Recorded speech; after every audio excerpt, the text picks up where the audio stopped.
Assalamualaikum warahmatullahi wabarakatuh. Alhamdulillah summa alhamdulillah. Kita masih berjumpa, diberikan ruang dan waktu oleh Allah Subhanahu Wa Taala untuk sama-sama kita menyingkapi dan terus menghayati rahsia di sebalik alam ini.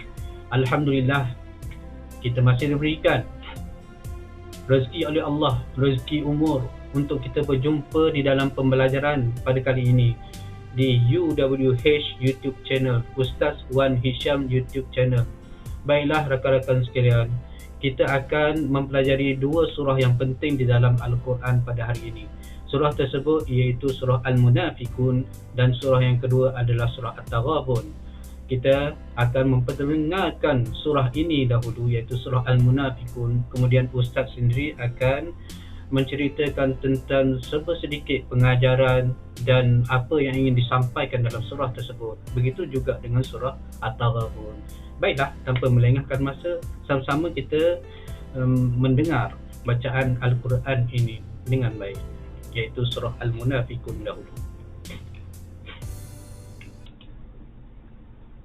Bismillahirrahmanirrahim.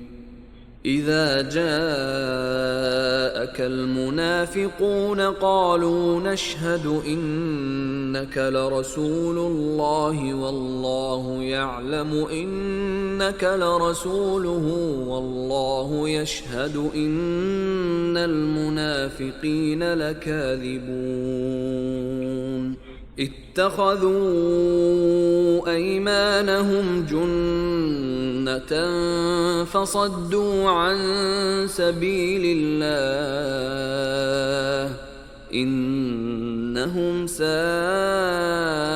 ما كانوا يعملون ذلك بأنهم آمنوا ثم كفروا فطبع على قلوبهم فهم لا يفقهون وإذا رأيتهم تعجبك أجسامهم وإن يقولوا تسمع لقولهم كأنهم خشب مسندة يحسبون كل صيحة عليهم هم العدو فاحذرهم قاتلهم الله أنى يؤفكون وإذا قيل لهم تعالوا يستغفر لكم رسول الله لووا رؤوسهم ورأيتهم يصدون وهم مستكبرون سواء عليهم أستغفرت لهم أم لم تستغفر لهم لن يغفر الله لهم إن الله لا يهدي القوم الفاسقين هم الذين يقولون لا تنفقوا على من عند رسول الله حتى ينفضوا ولله خزائن السماوات والأرض ولكن المنافقين لا يفقهون يقولون لئن رجعنا إلى المدينة ليخرجن الأعز منها الأذل ولله العزة ولرسوله وللمؤمنين ولكن المنافقين لا يعلمون يا أيها الذين آمنوا لا تلهكم أموالكم ولا أولادكم عن ذكر الله ومن يفعل ذلك فأولئك هم الخاسرون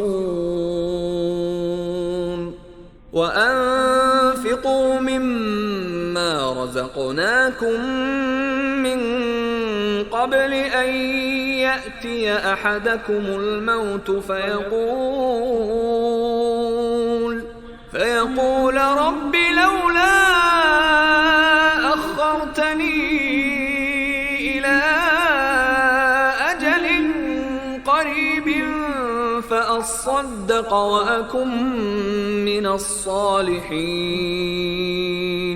ولن يؤخر الله نفسا إذا جاء أجلها والله خبير بما تعملون بسم الله الرحمن الرحيم. Baiklah, surah Al-Munafikun itu tadi menerangkan tentang surah yang ke-63 dalam Al-Quran. Surah ini tergolong di dalam surah Makkiyah, terdiri daripada 11 ayat. Dinamakan Al-Munafikun kerana surah ini menceritakan tentang sifat-sifat orang yang munafik. Apakah sifat-sifat orang yang munafik? Yang pertama adalah orang yang munafik itu sendiri adalah seorang yang pendusta. Seorang yang pendusta. Wa na'udzubillah, seorang yang pendusta. Apabila bercakap, apa yang dicakapkannya hanyalah dusta semata-mata. Walaupun ada kebenaran, tapi majoriti peratusan di dalam setiap kata-katanya adalah majoritinya adalah dusta. Wa na'udzubillah, ia menjadi makanannya setiap hari apabila berbual-bual dengan orang ramai ataupun dengan sesiapa saja, semata-mata untuk menceritakan benda yang tidak betul. Adalah sebab-sebab yang tersendiri, tetapi apa yang dilakukan adalah dusta-dusta semua. Yang kedua adalah suka bersumpah palsu. Wa na'udzubillah, bersumpah palsu. Bahaya. Kalau kita lihat sekarang menjadi trend orang yang bersuka bersumpah palsu. Dewasa ini kita dicemari dengan budaya tersebut. Dalam kes-kes yang banyak berlaku di Malaysia sekarang, apabila dalam kes-kes melibatkan politik, kes-kes jenayah dan kes-kes umpamanya, semua suka bersumpah palsu. Kerana apa? Disebabkan mengejar keuntungan di dunia tanpa melihat azab Allah Subhanahu Wa Taala. Yang ketiga adalah orang yang sombong. Orang yang sombong ini boleh mengundang kepada penyakit-penyakit yang lain, iaitu penyakit apa? Penyakit ujub, penyakit takabur dan seumpama dengannya. Maka dengan itu menyebabkan ia tidak akan disukai oleh Allah Subhanahu Wa Taala dan mungkin tidak akan disukai oleh manusia secara keseluruhannya. Yang keempat adalah kikir. Sangat bahaya kikir. Kikir ini adalah lagi teruk daripada orang yang kedekut. Kikir ini adalah lagi teruk daripada orang yang kedekut. Sehingga kenapa kikir ini tahap kedekutnya lagi teruk daripada orang yang kedekut biasa-biasa saja. Kerana ia telah menjadi satu amalan baginya, mengatakan bahawa harta yang dia miliki adalah dia yang punya, bukan Allah yang punya. Sehingga menyebabkan ia melakukan perkara-perkara yang menyebabkan ia terhumbang di dalam kemarahan Allah Subhanahu Wa Taala. Yang kelima adalah tidak menepati janji. Tidak menepati janji Allahu, bahaya. Kata datang pukul 5, datangnya pukul berapa? Datang pukul 6, on the way. Bila mesej mana? On the way. Dah lewat dah setengah jam, on the way lagi. Bila 1 jam kan baru sampai. 1 jam tu on the way semua. Ini jadi trend, bahaya. Dan surah ini juga bukan menceritakan tentang orang munafik saja, tapi menceritakan tentang apa? Peringatan kepada orang mukminah supaya harta benda dan anak-anaknya tidak melalaikan mereka. Kita tengok sekarang makin berumur kita ni, bila Allah bagi umur kat kita ni, masa muda kita tak kaya, tapi bila kita berumur, ada anak, ada cucu, makin tua makin kita Allah dekatkan kita dengan harta-harta. Allahu wa na'udzubillah banyak terjadi bila dekat dengan harta, maka kita lupalah nak buat benda yang hak kepada Allah dulu. Boleh pergi haji tapi bagi alasan, boleh bayar zakat tapi bagi alasan. Tapi harta, makin nak mati makin banyak harta. Itu menjadi trend orang zaman sekarang. Wa na'udzubillah, ini tazkirah untuk saya dan anda semua, supaya kita tidak menjadi orang yang hanya ingat apa? Hanya ingat dunia semata-mata tanpa kita ingat kita semakin hari semakin tua, umur kita semakin meningkat. Allahu bahaya. Dan seterusnya, insaf kepada Allah, insaf kepada Allah. Ingat Allah Subhanahu Wa Taala memberi janji kepada kita, selagi mana tidak berlakunya hari kiamat, selagi itulah terbukanya pintu taubat dan pintu insaf. Oleh itu kita rebut peluang ni, sentiasa berdoa kepada Allah, ya Allah, matikanlah aku menjadi orang-orang yang bertaubat kepadamu ya Allah. Matikanlah ya aku ya Allah. Boleh mengucap 2 kalimah dan boleh bertaubat kepadamu ya Allah. Jangan jadikan aku orang-orang yang rugi ya Allah. Dan seterusnya, anjuran supaya menafkahkan sebahagian rezeki yang kita peroleh, gaji pendapatan yang kita peroleh. Sebagai contohnya, kalau kita seorang yang menanggung anak dan isteri kita, belanjalah mereka, bagilah mereka yang hak, terutamanya isteri 1 tahun 2 kali persalinan pakaian kena bagi, itu wajib. Jangan kita lupakan hak-hak mereka, hak-hak mereka. Betul juga kalau kita ada hak bagi orang yang mampu untuk memberi hak pada zakat, iaitu kepada orang yang tidak mampu. Yang kita lupakan hak kita kepada mereka. Kerana apa? Harta yang kita miliki itu bukan yang kita punya. Harta yang kita miliki itu adalah Allah Subhanahu Wa Taala. Itu silap kita, itu silap kita. Ingat, itu tazkirah untuk diri anda dan anda semua. Baiklah, seterusnya saya akan memperdengarkan kepada anda iaitu surah yang seterusnya, iaitu surah At-Taghabun. Marilah kita sama-sama menghayatinya.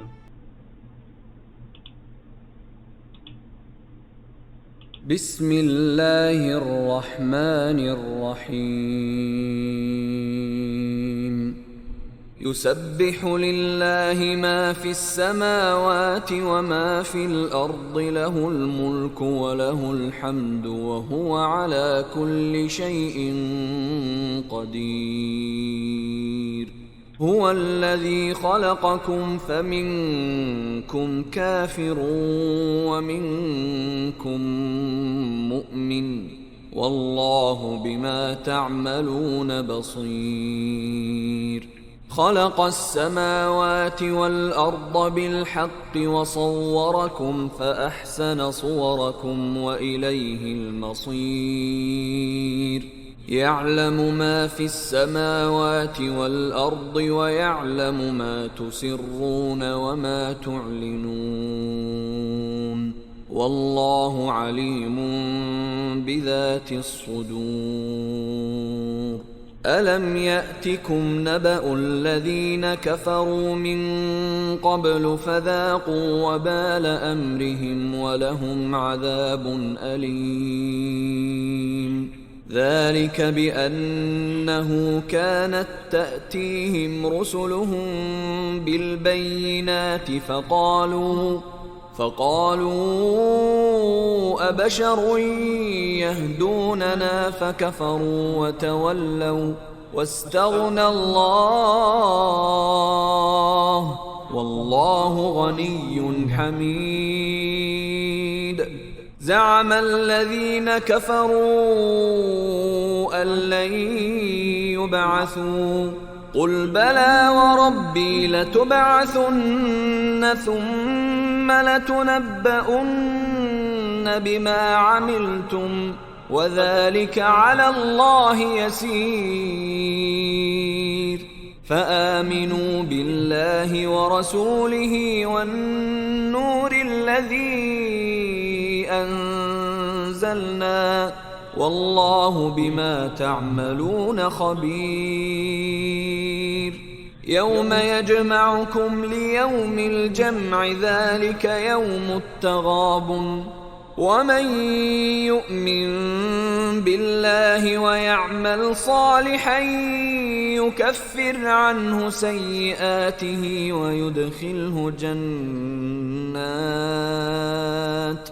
ويدخله جنات تجري من تحتها الأنهار خالدين فيها أبدا ذلك الفوز العظيم والذين كفروا وكذبوا بآياتنا أولئك أصحاب النار خالدين فيها وبئس المصير ما أصاب من مصيبة إلا بإذن الله ومن يؤمن بالله يهد قلبه والله بكل شيء عليم وأطيعوا الله وأطيعوا الرسول فإن توليتم فإنما على رسولنا البلاغ المبين الله لا إله إلا هو وعلى الله فليتوكل المؤمنون يا أيها الذين آمنوا إن من أزواجكم وأولادكم عدوا لكم فاحذروهم وإن تعفوا وتصفحوا وتغفروا فإن الله غفور رحيم إنما أموالكم وأولادكم فتنة والله عنده أجر عظيم فاتقوا الله ما استطعتم واسمعوا وأطيعوا وأنفقوا خيرا لأنفسكم ومن يوق شح نفسه فأولئك هم المفلحون إن تقرضوا الله قرضا حسنا يضاعفه لكم ويغفر لكم والله شكور حليم عالم الغيب والشهادة العزيز الحكيم.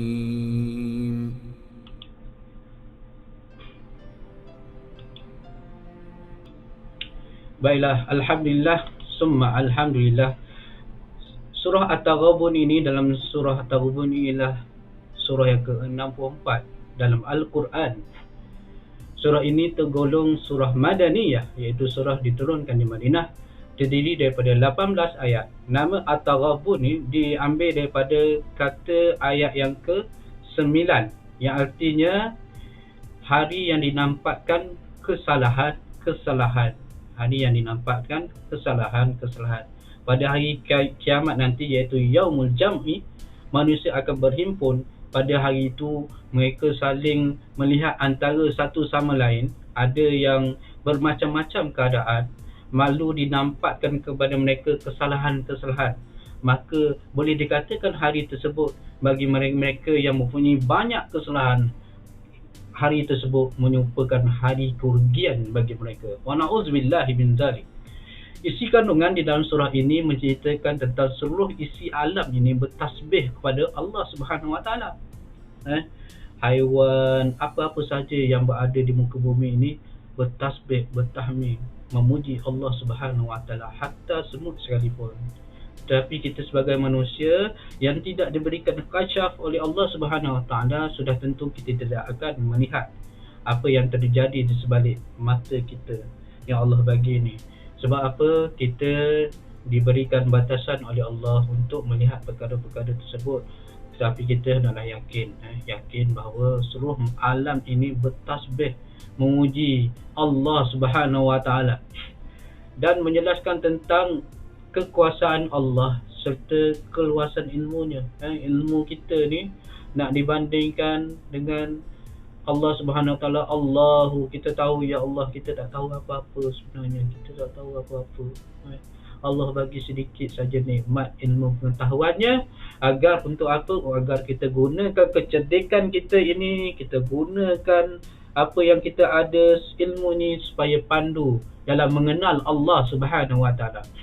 Dan menerusi keimanan juga dalam surah ini menceritakan tentang bahawa semua yang terjadi dalam ini adalah atas izin Allah Subhanahu Wa Taala. Apa saja yang berlaku atas izin Allah Subhanahu Wa Taala. Kita berjaya, Allah Taala. Kita gagal, Allah Taala.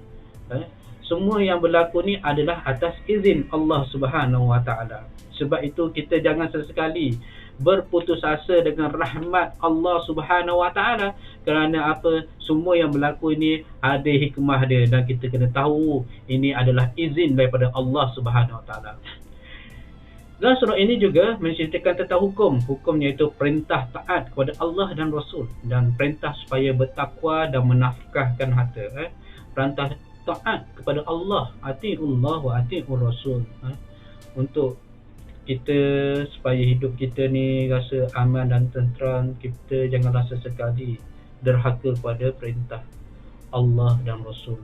Apa yang Allah dan Rasul suruh kita lakukan, kita mesti lakukan. Kalau job scope kita ni sebagai seorang guru, maka kita lakukan mengikut nas-nas undang-undang yang termaktub di dalam Al-Quran. Begitu juga dengan nas-nas undang-undang yang termaktub di dunia ini, kita kena ikut. Kita level di mana. Kalau seorang Perdana Menteri, maka dia adalah taat kepada Allah dan Rasul, mengikut job scope dia. Begitu juga dengan seorang yang bekerja dalam bidang-bidang yang tertentu, maka Allah dan Rasul yang pertama. Supaya apa? Supaya kita menjadi hamba yang bertakwa.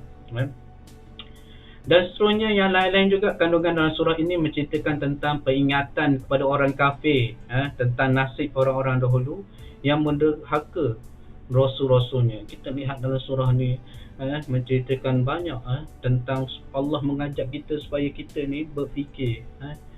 Mereka-mereka yang terdahulu yang telah menderhaka kepada Rasulnya, apabila Allah menurunkan bala, kita tak nak lah Allah turun bala kat kita kan. Rasanya tak turun lagi bala tu. Tapi bala yang berlaku sekarang kita boleh tengok lah bala tu. Contoh coronavirus, hari-hari orang mati. Wa na'udzubillah. Kita nak bila kita mati, kita menjadi orang yang bertaubat, dan sempat kita mengucap 2 kalimah syahadah kepada Allah Subhanahu Wa Taala. Wa na'udzubillah, benda-benda yang telah terjadi zaman dahulu Allah dah tunjuk dah. Allah bagi kita akal fikiran untuk kita berfikir. Kalau kita buat macam ni, confirm akan jadi macam ni. Jangan kita menjadi orang yang melampau batasan. Wa na'udzubillah. Dan di antara isi kandungan yang lain juga menceritakan antaranya ialah isteri-isteri dan anak-anak seseorang ada yang menjadi musuh baginya. Ingat seperti mana kita tahu isteri kita ni, anak-anak kita ni menjadi harta bagi kita, tapi kadang-kadang Allah bagi ujian melalui isteri dan anak-anak ni. Melalui isteri dan anak-anak inilah Allah menguji keimanan kita. Sejauh mana kita beriman kepada Allah Subhanahu Wa Taala, sejauh mana kita mendidik mereka.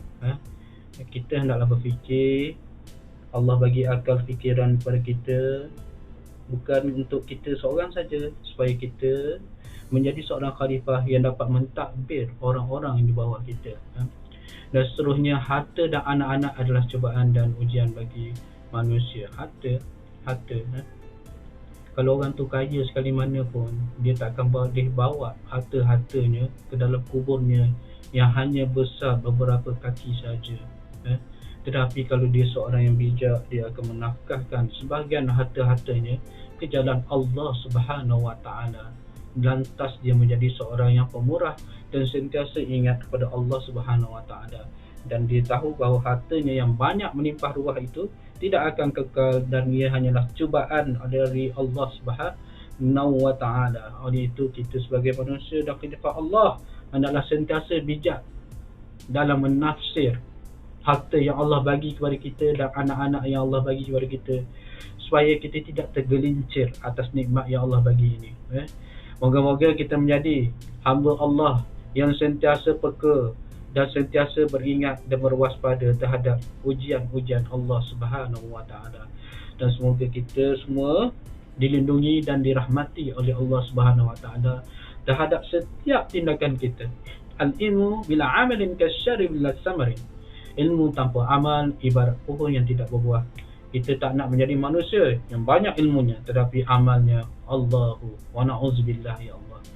Hadza wa billahi taufiq wal hidayah. Wassalamualaikum warahmatullahi wabarakatuh.